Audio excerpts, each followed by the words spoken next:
ہمیں جو دکھ دیا گیا ہے اس کا مثال تاریخ میں نہیں ملتا. So we must change this environment. We have to deal with the terrorism and extremism. مگر ہمیں پاکستان کو قائم رکھنے کے لیے ابھی اور قربانی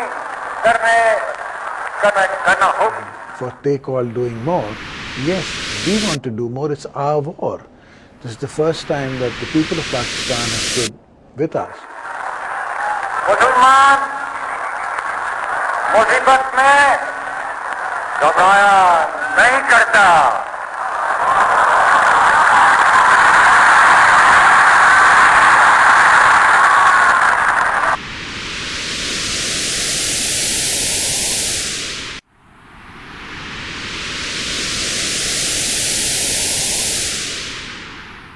اعوذ باللہ السمیع العلیم من الشیطان الرجیم. بسم اللہ الرحمن الرحیم.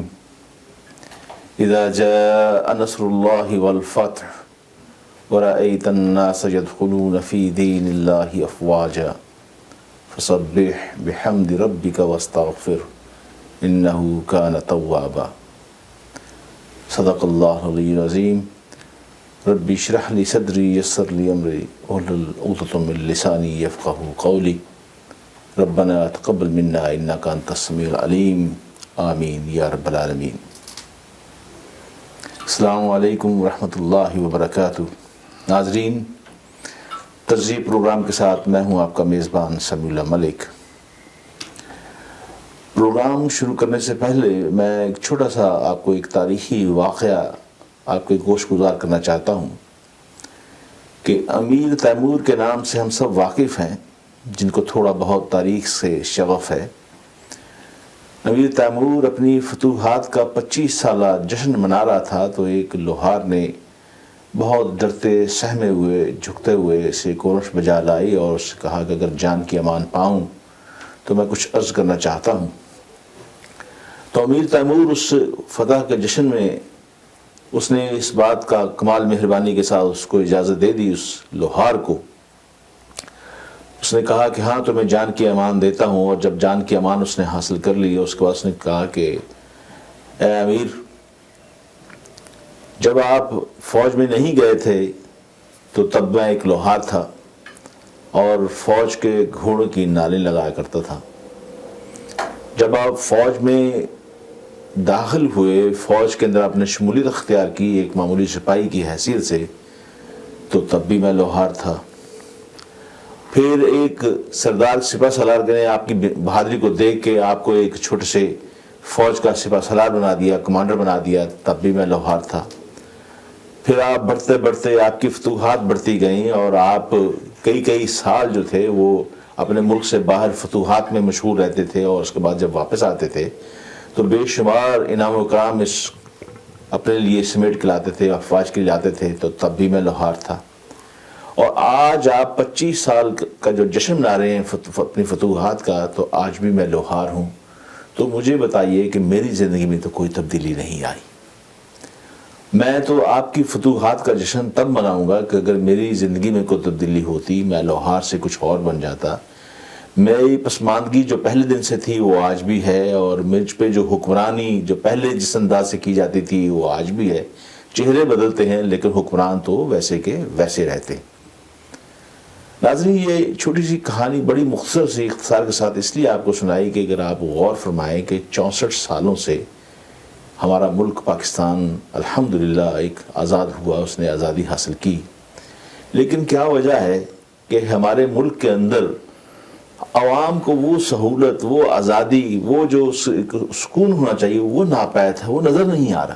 اس کی کیا وجہ ہے؟ اسی وجوہات کی بنیاد پہ بہت سی حکومتیں آئیں بھی گئیں بھی اور جوڑ توڑ چلتا رہتا ہے. آج بھی جوڑ توڑ آپ کے سامنے ہے. ہم بھی پروگرام آپ کے سامنے پیش کرتے رہتے ہیں اور کچھ پچھلے پروگراموں کی غلطیاں آپ کے سامنے بتاتے ہیں کہ کیا ہونے والا، کیا غلطیاں ہوئیں جو انہوں نے دہرائیں. اور پھر ساتھ ہی کو پند و نصیحت کی مجلس بھی شروع ہوتی ہے کہ بھی آئندہ سے کن کن باتوں سے یہ گریز کریں. لیکن ہو کیا رہا ہے؟ ہو وہی رہا ہے جو پہلے ہوتا چلا آ رہا ہے. اسی سلسلے میں لیکن بات یہ ہے کہ ہم کیونکہ مایوسی کی طرف نہیں جانا چاہتے اور مایوسی کیونکہ کفر ہے، اس حوالے سے بہتر کی کوشش میں کہہ لیجئے، بہتر کی تلاش میں کہہ لیجئے، اس سلسلے میں پھر بھی یہ کوشش چلتی رہتی ہے. اسی کوشش کے سلسلے میں یہ پروگرام جو ہے آپ کے سامنے پیش کیے جاتے ہیں تاکہ آپ کو ایک تو آگہی ہو اس پروگرام کے بارے میں، آپ کو اپنے گرد و پیش میں جو کچھ ہو رہا ہے، تاکہ آپ کی یہ خاموش آواز میدان میں نکلے اور میدان میں نکل کے ایسے لوگوں کو پہچانیں جو کہ ان حالات کو تبدیل کرنے کا ادراک رکھتے ہیں. بہت سے لوگ ہیں ایسے جن کا ایک ویژن ہے اور اس ویژن کے تحت وہ اس ملک کی تقدیر بدل سکتے ہیں، اور ایسا ہوا ہے. ہمارے گرد و پیش میں ہمارے کچھ پڑوسی ایسے ہیں کہ جن کی حالت ہم سے بھی بہت بہتر نہیں تھی اور بلکہ بہت ہی خراب تھی، لیکن یہ ہے کہ جب ان کے پاس ویژنری لوگ آئے اور ان ویژنری لوگوں نے اس ملک کی تقدیر بدل کے رکھ دی. اور دور نہ جائیے، ہمارے بہت سے پڑوسی میں ترکی آپ کے سامنے ہے کہ آج سے 10 سال پہلے اس کا کیا حال تھا اور آج 10 سال کے بعد اس کا کیا حال ہے. اس لیے کوشش ہم کرتے ہیں کہ ایسے ویژنری لوگوں کو آپ کے سامنے لایا جائے جو کہ ان کے خیالات آپ تک پہنچائے جائیں تاکہ اس پہ آپ سوچیں، اس پہ غور کریں. اور اگر آپ یہ سمجھتے ہیں اور آپ کا دل اس بات کی گواہی دیتا ہے کہ واقعی یہ ویژنری لوگ جو ہیں ان کی باتیں جو ہیں اس لائق ہیں کہ اس پہ اگر عمل ہو تو ملک اس یعنی افریت کے طوفان سے نکل سکتا ہے، تو پھر آگے بڑھ کے ان لوگوں کو ہاتھ پکڑ کے سامنے لایا جائے.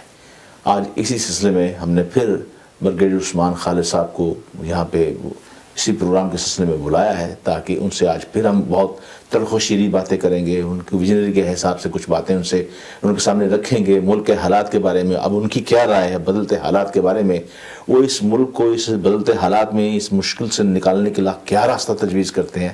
اسی سلسلے میں ان سے ہم بات کریں گے. تو چلیے ہم چلتے ہیں پروگرام کی طرف.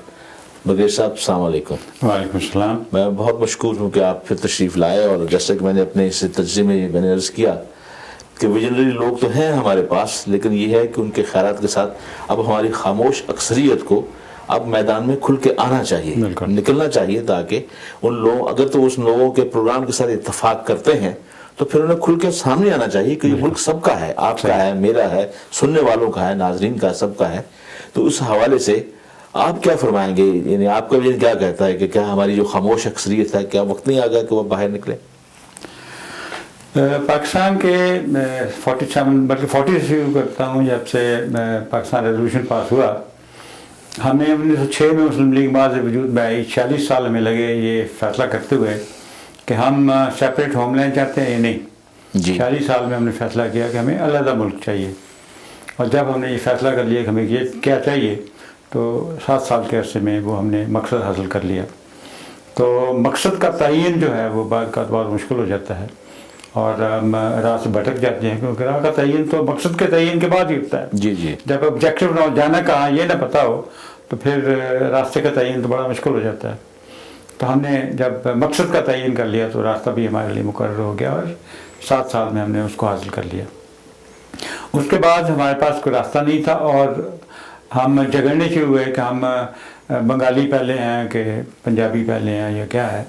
اور پھر بنگالیوں نے اپنا نیشنلزم کو علیحدہ کر لیا، یعنی نسلی اور قومیت میں بھٹک گئے ان مسائل میں. جو ہم مسلم نیشن جس بنیاد کے اوپر ہم نے پاکستان بنایا، ہم مسلمان پہلے تھے اس لیے ہم پاکستان بنایا، لیکن پھر ہم بنگالی پہلے ہو گئے، پھر ہم پنجابی پہلے ہو گئے، پھر ہم پٹھان پہلے ہو گئے.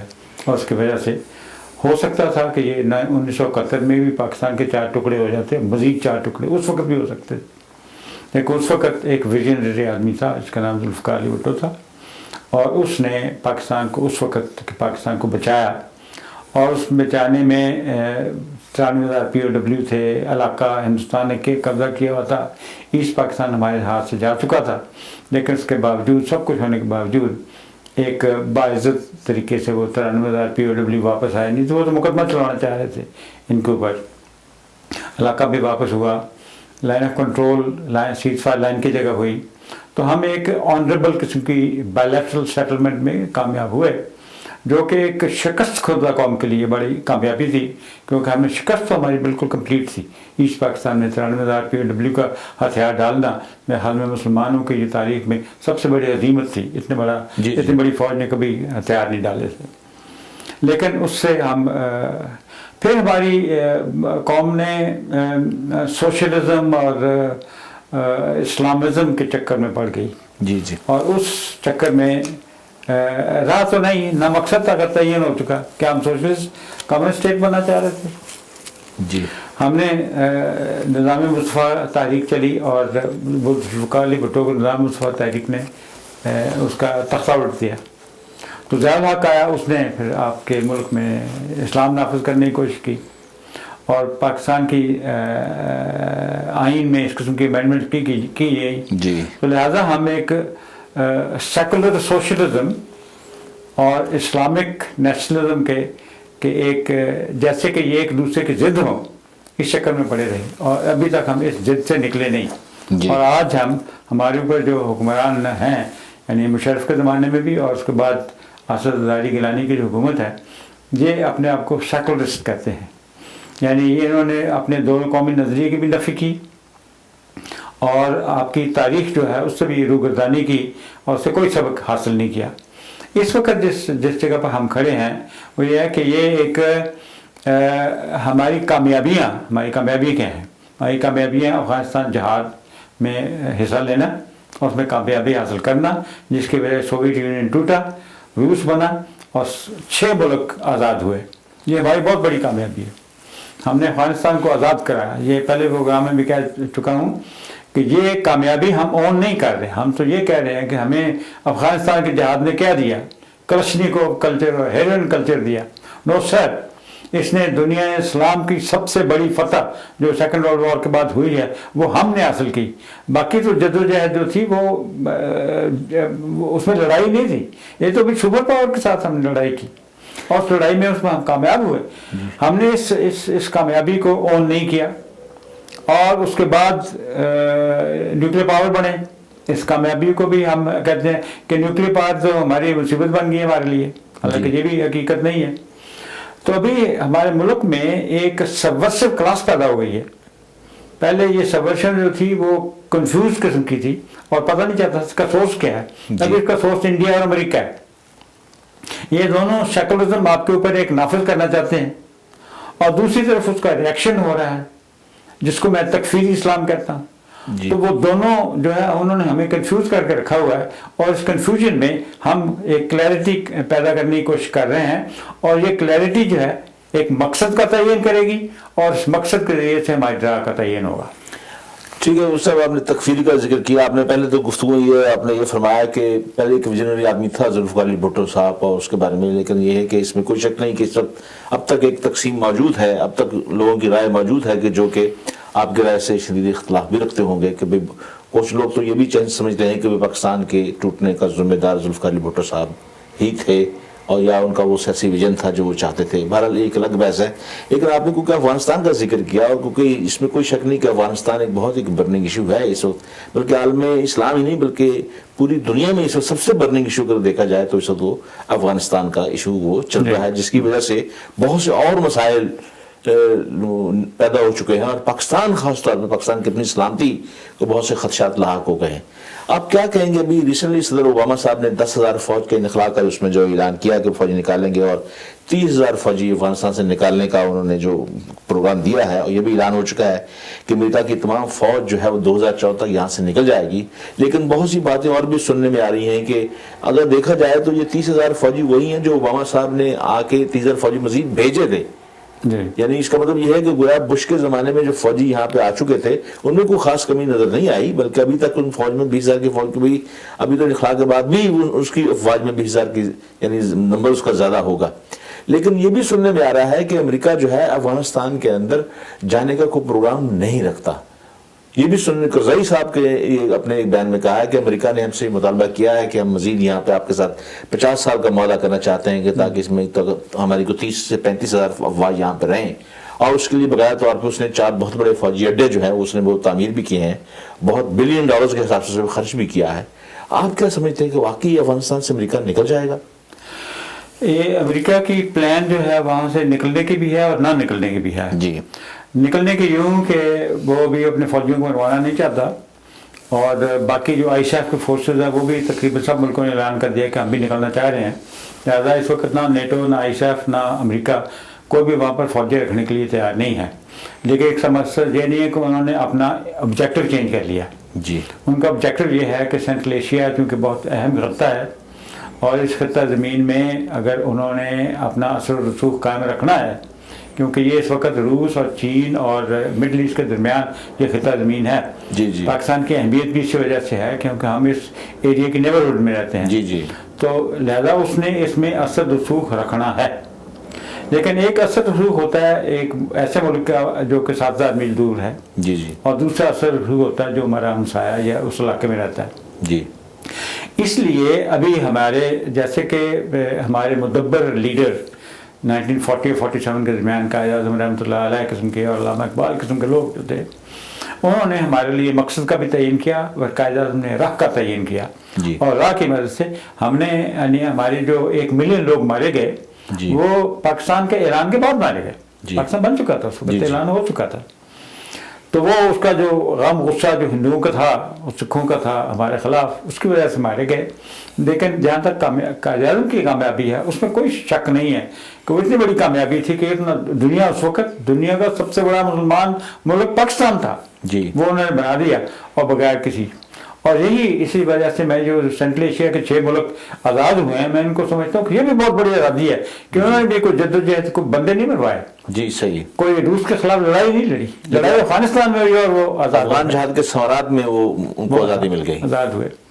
تو لہذا یہ جو اس وقت امریکہ کر رہا ہے جی. اس میں یہ ہے کہ ہمیں اس میں راہ تلاش کرنی ہے. یعنی ایک تو ہم تجزیہ کر سکتے ہیں کہ وہ جا رہا ہے نہیں جا رہا اور رہ رہا ہے یا نہیں رہ رہا. جی. حقیقت یہ ہے کہ وہ جا بھی رہا ہے اور رہ بھی رہا ہے. جائز رہا ہے کہ وہ جی. فوجی عسکری نقطہ نگاہ سے وہ چلا جائے گا، لیکن اپنا اثر و نفوذ جو ہے وہ قائم رکھنے کی کوشش کرے گا. آپ کہہ رہے ہیں کہ وہ چلا جائے گا، پھر اس کا مطلب یہ ہے کہ 2 چیزیں آتی ہیں. اگر وہ چلا جاتا ہے، مفروضے پہ بات کر لیتے ہیں، اگر وہ چلا جاتا ہے تو اپنے پیچھے کس کو چھوڑ کے جائے گا اور یہ خلا پھر کیسے پر ہوگا؟ وہ جو 40 سال کا معاہدے کی باتیں ہو رہی ہیں، جی. لہٰذا وہ بیس جو ہے انہوں نے جہاں پر بھی انہوں نے حملہ کیا اور کسی ملک کو آکوپائی کیا وہاں پر بیسز چھوڑی ہیں. جی. ابھی تک جرمنی کا سیکنڈ ورلڈ وار کتنے سال ہو گئے؟ جی 45 میں ختم ہوئی ہے. جی جی. اور ابھی تک وہاں پر بیسز قائم ہیں. جی. سیکنڈ ورلڈ وار کتنے سال ہوئے ہیں اور اوکیناوا اور جاپان میں ابھی تک بیسز قائم ہیں. لہذا یہ ان کی جو سائیکالوجی ہے وہ یہ ہے کہ وہ اپنی فتح کو کنسالیڈیٹ کرنے کے لیے اپنی بیس پیچھے چھوڑتے ہیں. جی. ابھی یہ بیس جو ہے ان کے لیے وبال جان بنے گی یا اچھی ثابت ہوگی، یہ ابھی ہمیں سوچنا ہے پاکستانیوں کو. ابھی پاکستانیوں کو میری سوچ یہ ہے کہ اگر وہ بیس رکھنا چاہتے ہیں اور وہ بیس جو ہے وہ کسی کے لیے ناقابل قبول ہوگی، لہذا ایک قسم کا ہیجان اس ملک میں رہے گا. جی. اس کی ہیجانی کیفیت جو ہے اس کی دوسری وجوہات بھی یہ ہیں کہ وہاں پر کوئی افغانوں میں کوئی کسی کو آپ نہیں کہہ سکتے کہ کون فتح یاب ہوا اور کون ناکام ہوا. جی. تو جس طریقے سے دنیا میں آپ نہیں کہہ سکتے کہ امریکہ کامیاب ہوا یا ناکام ہوا، اس طریقے سے افغانوں میں بھی کوئی کلیئر کامیاب کوئی فورس نہیں پیدا ہوئی. اس وجہ سے یہ جو کانفلکٹ ہے افغانوں کا انٹرنل کانفلکٹ اور دنیا کا کانفلکٹ جس میں کہ روس نے سپر پاور سے اروڈ ہو کے اس نے چھوٹی پاور بننا ہے، یہ دونوں کانفلکٹ کا جو انٹرپلے ہے یہ بھی اسی ریجن میں ہونا ہے. جب اس قسم کے کانفلکٹ ہوتے ہیں تو آپ کے لیے مواقع بھی ہوتے ہیں اور آپ کے لیے مشکلات بھی ہوتی ہیں. جی. ابھی اگر آپ کی مدبر لیڈرشپ ہوگی تو مواقع سے فائدہ اٹھائے گی اور مشکلات سے گریز کرے گی. یہ ہے اس وقت آپ کا سب سے بڑا چیلنج کہ آپ کیا کیونکہ حالات تو بڑے ظاہر ہیں. جی. کیونکہ امریکہ نے اس علاقے میں رہنا ہے اور اس میں افغانستان کا فیصلہ بھی نہیں ہوا. اگر ہم یہ کہیں گے کہ امریکہ نکل جائے گا طالبان قابض ہو جائے ملک پر، وہ بھی نہیں ہونا. اس کو ناردرن الائنس اور باقی لوگ اس کو ٹربل کرتے رہیں گے. جی. افغانستان کی ڈویژن ہوگی یعنی ایک سول وار تو ایک قسم کی سرٹن ہے کہ جب بھی افغانستان سے یہ امریکی فوجیں نکلیں گی یا صرف فوجیں نکلیں گی، اس وجہ سے وہ کسی نہ کسی وجہ سے کوئی نہ کوئی تو ان کو ویلکم کرے گا نا. جی. گویا آپ یہ کہتے ہیں کہ یعنی امریکہ کے نکلنے کے بعد افغانستان کے اندر سول وار اور افغانستان کے تقسیم ہونے کا خدشہ بہت زیادہ ہے. افغانستان میں سول وار ہوگی، شاید افغانستان تقسیم نہ ہو